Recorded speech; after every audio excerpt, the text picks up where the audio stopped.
তো good morning friends, আশা করি সবাই ভালো আছো। তো আজকে একটা ছোট্ট আলোচনা করছি তোমাদের সাথে, যেটা হলো কলকাতা পুলিশের প্রিলিমিনারি এক্সাম কয়েকদিন আগেই হলো, সাব ইন্সপেক্টর অ্যান্ড সার্জেন্টের। তো প্রশ্নপত্র সবাই দেখেছো আশা করি, কেমন হয়েছে সেটাও তোমরা বুঝতে পেরেছো। তো সেই প্রশ্নপত্র নিয়েই একটা আলোচনা করব, ঠিক আছে? আশা করি তোমাদের ভালো লাগবে, প্রত্যেকটার অ্যান্সার করা আছে। তো সেটা নিয়ে একটা আলোচনা করছি। তো অবশ্যই তোমরা প্রশ্নপত্রটা প্রথম থেকে শেষ পর্যন্ত দেখে নিও, এবং যদি ইচ্ছে হয় তো অ্যান্সারগুলো তোমরা মিলিয়ে নিও, ঠিক আছে? তো চলো দেখা যাক প্রশ্নপত্র কী আছে। এখন আমরা ল ক্লাস যাচ্ছি, ল ক্লাসের টাইম 10টা থেকে। তো ল ক্লাস যেতে যেতে ভিডিওটা তৈরি করছি, যেহেতু সময় পাই না।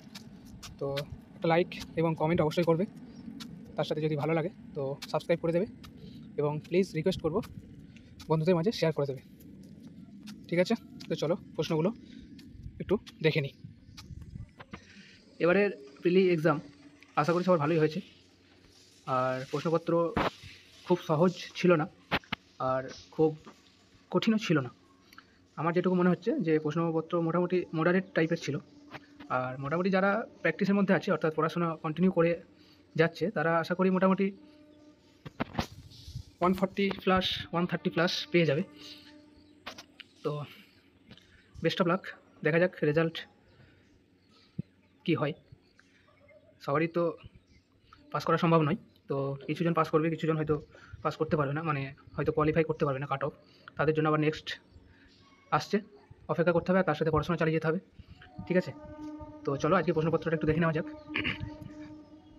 তো প্রথমেই দিয়ে দিয়েছে একটা অঙ্ক, এক ব্যক্তি 2000 টাকা দুটি অংশে ভাগ করে 1 বছরের জন্য ব্যাংকে রাখেন। প্রথম ও দ্বিতীয় অংশে যথাক্রমে 10% এবং 20% হারে সুদ দিলে মোটের ওপর সে 320 টাকা সুদ পায়। প্রথম অংশ কত ছিল? তো এটা এক্স ধরে করা যাবে, এক্স ধরে করলে হয়ে যাবে, আশা করি তাড়াতাড়ি হয়ে যাবে, যার উত্তর হচ্ছে 800। তো আমার একটা কথা বলি, যে যেহেতু আমার কাছে সলিউশনের কোনো জায়গা নেই, কোনো অঙ্ক টঙ্ক আমি সলভ করে দেখাতে পারবো না, যেহেতু আমি এখন ট্রেনিংয়ে আছি। তো সেই হিসেবে কিছু মনে করুন, আমি জাস্ট একটু মৌখিক আলোচনা করছি। সুযোগ থাকলে অবশ্যই আমি এগুলোকে সলিউশন করে দেখাতাম। তারপর 2 নম্বর হচ্ছে নিচের কোনটি অ্যালুমিনিয়ামের একটি আকরিক নয়? ডলোমাইট। তারপরে 3 নম্বর একটা জিআইয়ের মতো একটা অঙ্ক দিয়েছে, মানে জ্যামিতি টাইপের যেটা হয়। তারপর 4 নম্বর, একটি ঘড়ি প্রতি ঘন্টায় 6 মিনিট পিছিয়ে যায়। সকাল 7টার সময় একটি সঠিক ঘড়ির সাথে ওই ঘড়ির সময় মেলানো হলো। বিকেল 4:20 সময় ত্রুটিপূর্ণ ঘড়িতে কত সময় দেখাবে? এটার উত্তর 3:24। 5 নম্বর, মাদাগাস্কার দেশটি কোন মহাদেশে অবস্থিত? আফ্রিকা। 6 নম্বর, একটা জিআই দিয়ে দিয়েছে, কিউবের একটা জিআই, খুব সহজ এটা। যখন উপরে 6 থাকবে তখন নিচের সংখ্যাটা কী হবে, অর্থাৎ 6-এর বিপরীত কী হবে? এটা অনেক সময় মুখোমুখি করা যায়। উত্তর হয়ে যাচ্ছে 1, ঠিক আছে? তারপর 7 নম্বর হচ্ছে বাইলাডিলা লোহা আকরিক খনিটি কোন রাজ্যে অবস্থিত? ছত্তিশগড়, খুব সহজ। 8 নম্বর, একটা ত্রিভুজ দিয়ে দিয়েছে, জ্যামিতি টাইপের জিআই, কতগুলি ত্রিভুজ আছে সেটাকে দেখতে হবে, 16টি। 9 নম্বর, শিবাজি মোগলদের সাথে কোন সন্ধি স্বাক্ষর করতে বাধ্য হয়? পুরন্দরের সন্ধি। পিতল কোন ধাতু দ্বারা প্রস্তুত হয়? একটি সংকর ধাতু। পিতল কোন ধাতু দ্বারা প্রস্তুত? একটি তামা দস্তা। তারপরে একটা জিআই দিয়ে দিয়েছে, বিবৃতির সিদ্ধান্ত। এটা দেখো, এই ধরনের জিআইগুলো কী বলবো, যে এই ধরনের জিআইগুলো খুব মানে কনফার্ম না হলে করা ঠিক নয়। তার কারণ এগুলো আমাদের কাছে একটা উত্তর হয়, যারা দেখেন চেক করেন তাদের কাছে একটা উত্তর হয়, এগুলো খুব কনফিউশন চলে আসে। তো এগুলোকে স্কিপ করে যাওয়াই ভালো, আমার মতে যা বলে। আর যারা পারবে তারা অবশ্যই করবে। তারপরে 12 নম্বর, একটা চক্রবৃদ্ধি সুদের অঙ্ক দিয়েছে। এটা ডিফারেন্স করে করা যায়, 1 বছরে 5,500 টাকা, 3 বছরে 6,655 টাকা। তো 2 বছরের ডিফারেন্সটা বের করে এটা করা যাবে। 3 নম্বর, আরাবল্লী পর্বতমালার উচ্চতম শৃঙ্গ কোনটি? গুরু শিখর, ঠিক আছে। অরুণের ইংরেজি অঙ্কে প্রাপ্ত নম্বরের সমষ্টি 170 এবং নম্বরের পার্থক্য 10, তাহলে ইংরেজি অঙ্কে প্রাপ্ত নম্বরের অনুপাত কত? এটাও খুব সহজ আছে, একটা হয়ে যাবে কত? একটা হয়ে যাবে 90, একটা হয়ে যাবে 60, উত্তর হয়ে যাবে 9:8। তাহলে মরিচিকা কোনটির উদাহরণ? আভ্যন্তরীণ গুণ প্রতিফলন, খুব সহজ। 16 নম্বর, একটা জিআই দিয়ে দিয়েছে, ঠিক আছে, ডিরেকশন।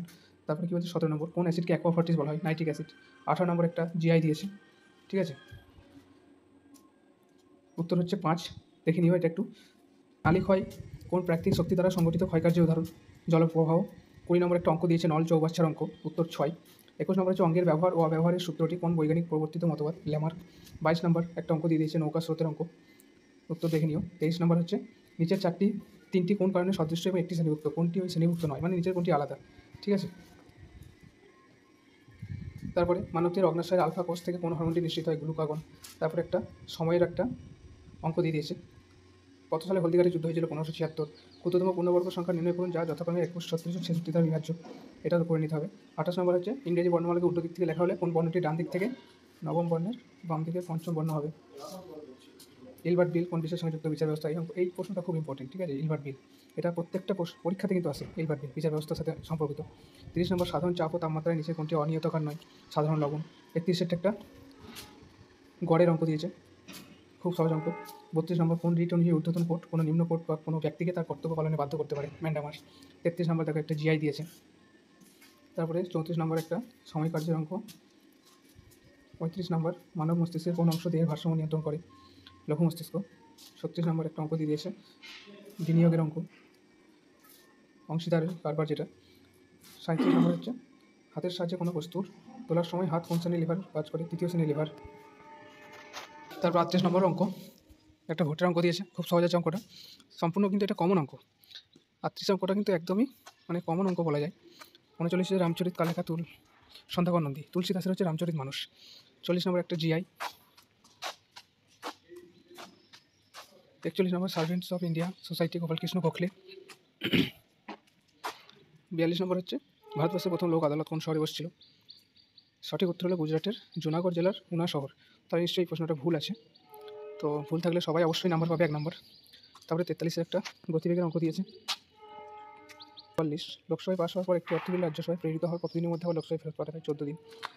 মহাবীরের উপদেশের সংকলন কী নামে খ্যাত? পঞ্চমহাব্রত। 46 নম্বর একটি কাপড়ের ব্যবসায়ী ক্রয় মূল্য, এটা একটা অঙ্ক দিয়ে দিয়েছে, ক্রয় মূল্যের অঙ্ক, খুব সহজ এটা, আসি উত্তর।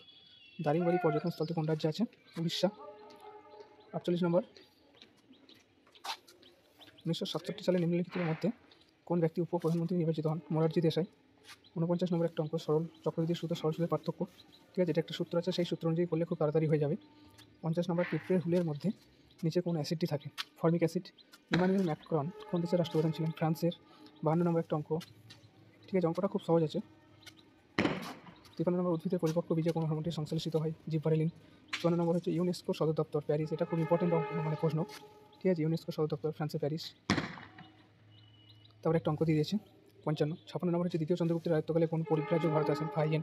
খুব সহজ প্রশ্ন, মানে অ্যাকচুয়ালি জিকেটা খুব সহজ আছে, আর অঙ্ক জিআইটা মোডারেট রয়েছে। 57 নম্বর হচ্ছে কোন বৃহত্তম সংখ্যা দ্বারা, এটা একটা অঙ্ক। 58 নম্বর দেখে নাও দ্বিতীয় গোলটেবিল বৈঠকে ভারতীয় জাতীয় কংগ্রেসের হয়ে প্রতিনিধিত্ব করেন মহাত্মা গান্ধী। কফি চাষের জন্য নিম্নলিখিত কোন মৃত্তিকা সর্বোৎকৃষ্ট? ল্যাটেরাইট মৃত্তিকা। 60 নম্বর একটা অঙ্ক দিয়ে দিয়েছে, সরি এটা, হ্যাঁ ঠিক আছে, 60 নম্বর একটা অঙ্ক আছে, এটা গতিবেগের অঙ্ক। ইউগ্লিনা কিসের সাহায্যে গমন করে? ফ্ল্যাজেলা। রাষ্ট্রপুঞ্জের নিরাপত্তা পরিষদে সর্বমোট সদস্য থাকে 15 জন। 63 নম্বর একটা জিআই। 64 নম্বর অঙ্ক সরল। 65 নম্বর একটা জিআই দিয়েছে। গ্লিম শব্দটির মধ্যে কতগুলি এমন জোড়া বর্ণ আছে? 66 নম্বর ভারতবর্ষের উত্তর পূর্বের রাজ্যগুলিতে কোন ধরনের স্বাভাবিক উদ্ভিদ সর্বাধিক দেখা যায়? ক্রান্তীয় চিরহরিত উদ্ভিদ। 67 নম্বর দেখো কোনটি দক্ষিণ আফ্রিকার একটি ক্রিকেট খেলার মাঠ নয়? ওয়েলিংটন। ওয়েলিংটন হচ্ছে নিউজিল্যান্ডের। তারপর 68 নম্বর দেখো একটা জিআই দিয়ে দিয়েছে। 69 নম্বর জিআই। 70 নম্বর ষোড়শ মহাজন পদের মধ্যে দক্ষিণ ভারতের অবস্থিত মহাজন পদটির নাম, তাহলে এটা একমাত্র মহাজন পদ হচ্ছে অসমক। তারপরে সর্দার সরোবর বহুমুখী পরিকল্পনা নর্মদা নদী। তারপর দেখো একটা জিআই। 73 নম্বর প্রতিটি দেহকোষে কতগুলি সেক্স ক্রোমোজোম থাকে? 2টি। 74 নম্বর একটা অঙ্ক দিয়ে দিয়েছে, পরিসীমা 20 সেন্টিমিটার, ক্ষেত্রফল 24 বর্গ সেন্টিমিটার, দৈর্ঘ্য প্রস্থের পার্থক্য কত? ঠিক আছে। তারপরে 75 নম্বর হচ্ছে কোন বৈজ্ঞানিক কোয়ান্টাম তত্ত্বের প্রবক্তা? Nils bore. 76 নম্বর হচ্ছে সাইবারনেটিক্স, এটা একটা জিআই। 77 হচ্ছে অঙ্ক। 78 হচ্ছে কোন উৎসেচক প্রোটিনকে পেপটিনে পরিণত করে? পেপসিন। 70 শতক সমাজ, জ্যোতিবা ফুলে। 80 নম্বর একটা জিআই। 81 নম্বর নিচে কোন উপকূল ভাগে শীতকালীন বৃষ্টিপাত দেখতে পাওয়া যায়? করমণ্ডল উপকূল। 82 নম্বর জিআই। 83 নম্বর হার্জ কিসের একক? কম্পাঙ্কের একক হার্জ। 84 নম্বর হচ্ছে একটা মিররের একটা জিআই দিয়েছে, ঠিক আছে? মিররের জিআই। 85 নেফ্রিডিয়াম কোন প্রাণীর রেচনাঙ্গ? কেঁচো, নেফ্রিডিয়া যেটা। 86 হচ্ছে জিআই। 87 হচ্ছে এটিলা কোন সম্প্রদায়ের নেতা ছিলেন? হুন, ঠিক আছে? তারপরে হচ্ছে 88 নম্বর একটা অঙ্ক দিয়েছে, অঙ্কটা খুব সহজ আছে। 89 হচ্ছে নিচে কোনটি একটি টেলিফোন ডাইরেক্টরিতে সর্বশেষ থাকে? মাহিন্দার। 90 হচ্ছে কোনটির ক্ষেত্রে তরল অবস্থা থেকে কঠিনে পরিণত হলে পদার্থটির আয়তন বেড়ে যায় না? অ্যালুমিনিয়াম। অ্যানিমেশন কোন স্থানে হোম রুল প্রতিষ্ঠা করেন? মাদ্রাজ। 92 হচ্ছে অঙ্ক, সরি জিআই। 93টা দেখেন অঙ্ক, লাভ ক্ষতির অঙ্ক দিয়েছে। 94 হচ্ছে গন্ধ পচা মাছ, কোনটির গন্ধ পচা মাছের মতো? ফসফিন। 95 হচ্ছে জিআই দিয়েছে, রিলেশন, ব্লাড রিলেশন যেটা। 96 একটা অঙ্ক। 97টা দেখেন একটা জিআই দিয়েছে, সহজ জিআই, বেমানান। ক্রিপস মিশন কত সালে ভারতে এসেছিল? 1942 সালে। নিচের চারটির তিনটি কোন কারণে সদৃশ্য এবং একটি শ্রেণীভুক্ত, কোনটি শ্রেণীভুক্ত নয়? এখানে দুটো উত্তর দিয়ে দিয়েছে, দুটি ভিন্ন যুক্ত অনুসারে। তো যে সমস্ত প্রশ্নগুলো বিতর্ক থাকবে, আশা করি সেগুলো যদি ভুল হয় তাহলে আশা করি সবাইকে নাম্বার দেওয়া হবে। Kanha national park, Madhya Pradesh. ঠিক আছে, তো এই ছিল কেপি প্রিলির 100টা প্রশ্ন। তো যা মনে হলো, প্রশ্নটা মোটামুটি যারা প্র্যাকটিস করেছে, ভালোভাবে পড়াশোনা করেছে, তারা আশা করি প্রায় 70-80% অ্যান্সার করতে পারবে এবং তারা প্রায় 140 থেকে 150 নাম্বার তারা তুলতে পারবে আশা রাখছি। তো দেখা যাক রেজাল্টের অপেক্ষায় আর কাট অফ কী হয়। তো অল দ্য বেস্ট সবাইকে। ভিডিওটা অনেকটা বড় হয়ে গেল, তো চলো, থ্যাংক ইউ। আর ভালো লাগলে অবশ্যই কমেন্ট করবে, সাবস্ক্রাইব করতে ভুলবে না। টাটা।